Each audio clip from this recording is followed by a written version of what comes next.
Hello spider friends. Today we're going to be working with these are watercolours, and we're going to be using this Faber-Castell watercolour paper that I've not used before, so we're going to see how that goes. I have used watercolours before, but not these watercolours, and it's been quite a few years since I have actually done any watercolour painting in any kind of form. Here's a fun fact, if you didn't already know this about me: I'm colourblind. I can see colours, I just don't see them the same way that everybody else does. So I'm just going to go through this palette and tell you what the colours that I see are, and then you'll, if you have normal colour vision, you'll know where I'm going wrong.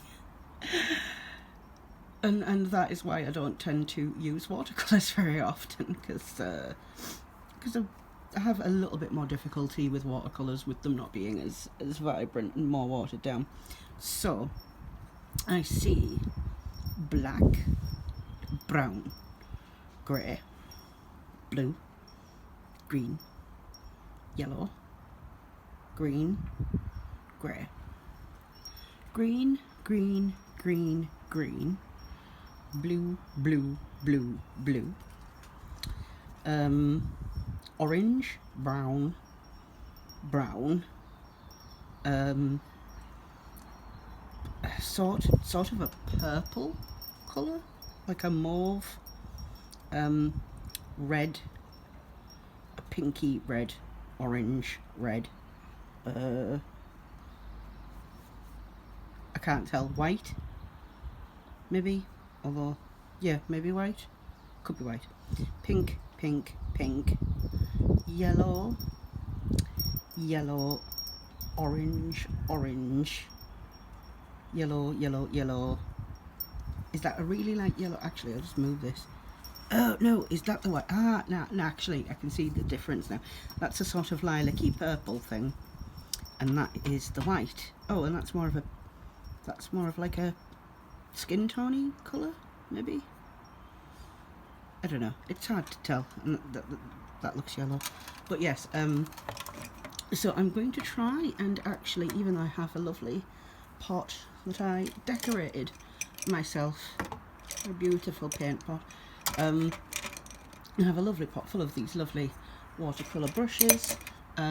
It does come with a brush, and I'm actually going to try and use this for the majority of the piece, because they're actually quite versatile with watercolour brushes.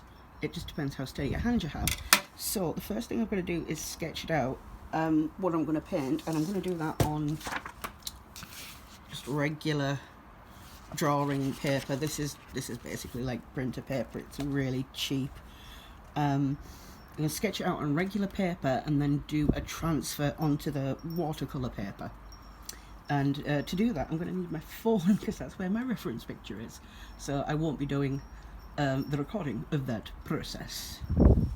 I'm not sure how well you'll be able to see the pencil lines, because my camera stand blocks the entire screen. But this is my sketch. It's the character King from Owl House, which is a Disney program that I really like, and he's a character I really like. So I've just roughly sketched this out. What I'm going to do then is take this 4B pencil and do the graphite thing on the back, and then, well, I'll film it and then you'll be able to see.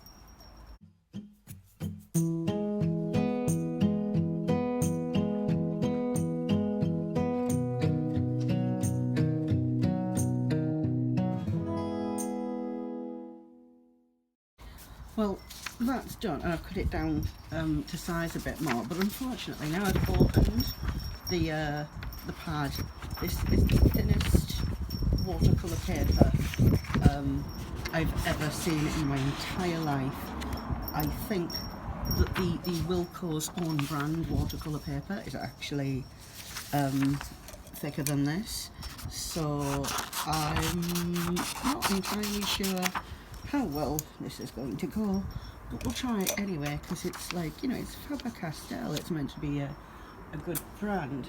So we're going to tape this down because it's quite windy today, and I'm doing art outside today because it's actually sunny at the minute, but it's quite windy, so that is why I'm still wearing a hoodie. It's a slithering hoodie if you're interested. Oops! Stop knocking your camera. Stop talking to yourself as well, because that's never a good sign. Right. So I don't know how familiar we are with this technique. This is something tried and true, taught to me by the great Tony Hart of Heartbeat when I was a child, and I think Blue Peter probably did it as well, and Bill Buchanan almost certainly did. So let's go over this.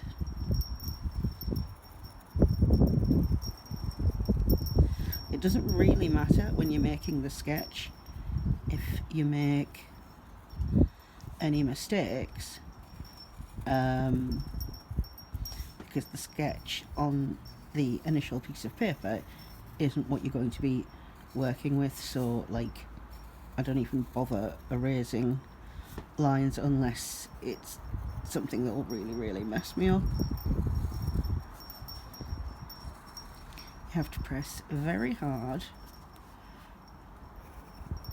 to make these lines, and this is the point where if you want to make any line adjustments, this is pretty much the only point that you can do so.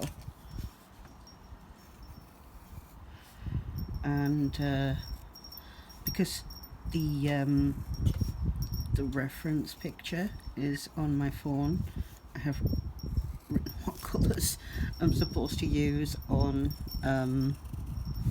the sketch, because obviously I use my phone to film,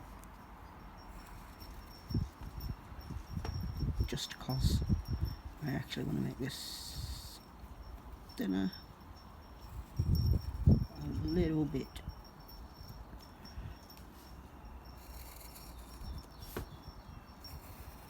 This is where I'm going a bit rogue,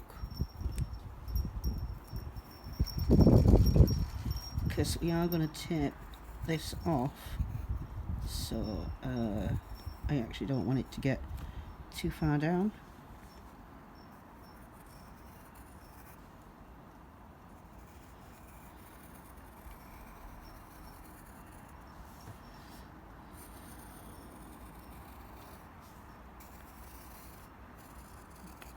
Well, I've messed up there.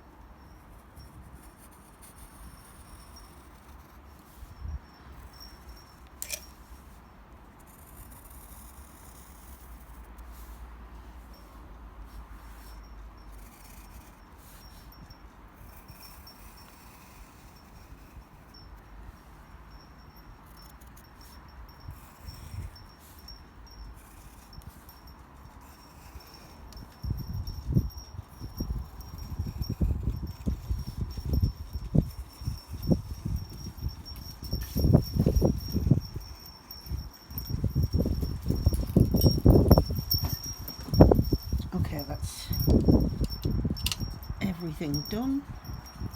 Let's see how that turned out.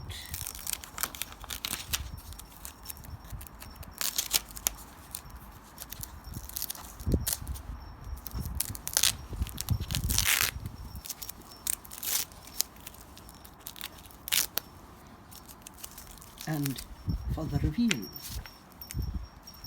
that worked out quite well. So this sort of gives us a guide to start with, where you don't have to be too committed to the pencil. This can still erase, and yeah.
piece finished but wet still.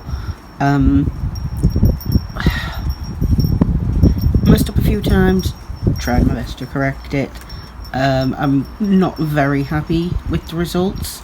I think that the paint is okay. The paper, however, is just, I mean, it's so warped. It's definitely not really suitable watercolour paper, so I feel like quite let down. So this is probably just going to go in an art folder, never to be seen again, sadly. I want to thank you very much for watching. I hope that the colours at least were accurate. I have very little way of telling. So please remember to like and subscribe, and hopefully I'll see you again next time. It's dry now, and I actually think it looks worse.